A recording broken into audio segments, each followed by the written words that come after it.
দর্শক, জাতীয় ঐক্যমত্য কমিশনের বৈঠক শেষে এখন কথা বলছেন ঐক্যমত্য কমিশনের সহ সভাপতি আলী রিয়াজ। আমরা সরাসরি চলে যাচ্ছি সেখানে।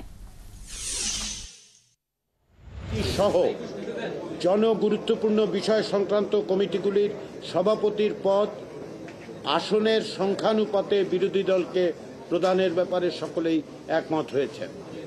আমরা আরও দুটো বিষয় নিয়ে কথা বলেছি আজকে। এর মধ্যে একটি ছিল জাতীয় সংসদে নারী প্রতিনিধিত্বের বিষয়। এই ক্ষেত্রে দীর্ঘ সময় ধরে আলোচনা হয়েছে। জাতীয় সংসদে নারীদের জন্য 100টি আসন স্থায়ীভাবে করার ব্যাপারে একমত হয়েছে সকলের। এর পদ্ধতি এবং প্রক্রিয়া নিয়ে আমরা আলোচনা করছি। এই আলোচনা অব্যাহত থাকবে। আমরা আগামী সপ্তাহে আশা করছি রাজনৈতিক দলগুলো এই বিষয়ে এখানকার আলোচনার পরিপ্রেক্ষিতে তাদের অবস্থানের পরিবর্তনের প্রয়োজন হলে দলের সাথে আলোচনা করে আমরা এ বিষয়ে কথা বলবো। বিভিন্ন রকম প্রস্তাব আছে। এই প্রস্তাবগুলোর কিছু সংবিধান সংস্কার কমিশনের পক্ষ থেকে, নির্বাচন ব্যবস্থা সংস্কার কমিশনের পক্ষ থেকে বাইরেও আমরা যখন রাজনৈতিক দলগুলোর সাথে আলোচনা করেছি সেই সময় কিছু কিছু প্রস্তাব এসছে, সেগুলি নিয়ে আমরা কথাবার্তা বলেছি। আমরা আশা করছি আগামী সপ্তাহে এই বিষয়ে একমত হওয়া যাবে।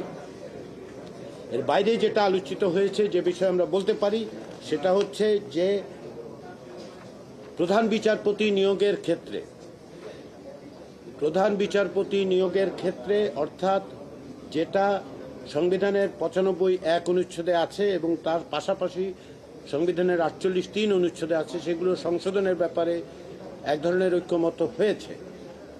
কিন্তু যেটা হয়েছে সেটা হচ্ছে যে দুটি দল ছাড়া এখন পর্যন্ত এ বিষয়ে অধিকাংশ দল এক জায়গায় এসেছেন। কিন্তু আমরা এই বিষয়টিও আগামী সপ্তাহে পুনর্বার আলোচনা করব যাতে করে আমরা এক জায়গায় আসতে পারি। কিন্তু প্রধান বিচারপতি নিয়োগের ক্ষেত্রে বিদ্যমান ব্যবস্থা পরিবর্তনের ব্যাপারে ঐকমত্য প্রতিষ্ঠিত হয়েছে। এর দ্বিকক্ষ বিশিষ্ট পার্লামেন্টের বিষয়ে দুটো বিষয়ে ঐকমত্য হয়েছে বলবো, কিন্তু তার সঙ্গে একটু এটাও বলতে হবে যে দ্বিকক্ষ বিশিষ্ট পার্লামেন্টের ব্যাপারে নীতিগতভাবে কিছু কিছু দল আপত্তি জানিয়েছেন, কিন্তু এটা কম বেশি সকলেই স্বীকার করেছেন যে এই বিষয়ে পুনর্বিবেচনা করা দরকার।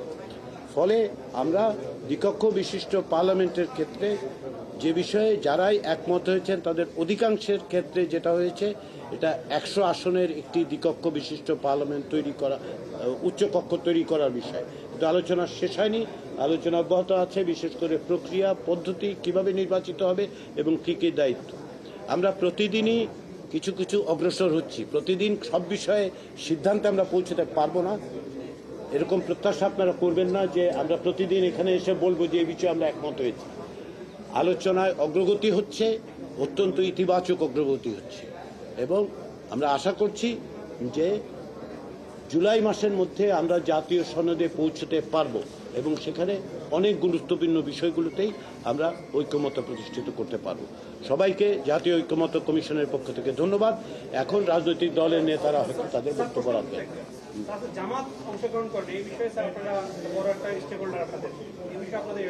জামাতের পক্ষ থেকে প্রতিনিধি আজকে উপস্থিত ছিলেন না, কিন্তু আমি যতদূর জানি সরকারের পক্ষ থেকে জামাতের সাথে যোগাযোগ করা হয়েছে।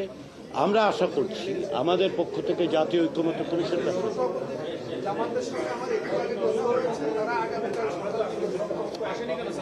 আচ্ছা, আজকে ওনারা উপস্থিত ছিলেন না, কিন্তু আগামীকাল থেকে তারা উপস্থিত থাকবেন। আমরা সার্বক্ষণিকভাবে এই যোগাযোগ রাখছি সব দলের সাথে, শুধু জামাত বলে নয়। যখনই কোনো রকম পরিস্থিতি তৈরি হচ্ছে আমরা সব দলের সাথেই যোগাযোগ রাখছি যাতে তাদের অংশগ্রহণটা থাকে। ফলে আজকে জামাতের প্রতিনিধি উপস্থিত ছিলেন না, কিন্তু আগামীকাল থেকে থাকবেন, এটা আমরা আশা করি। তাদের পক্ষ থেকে আমাদের সেটা জানানো।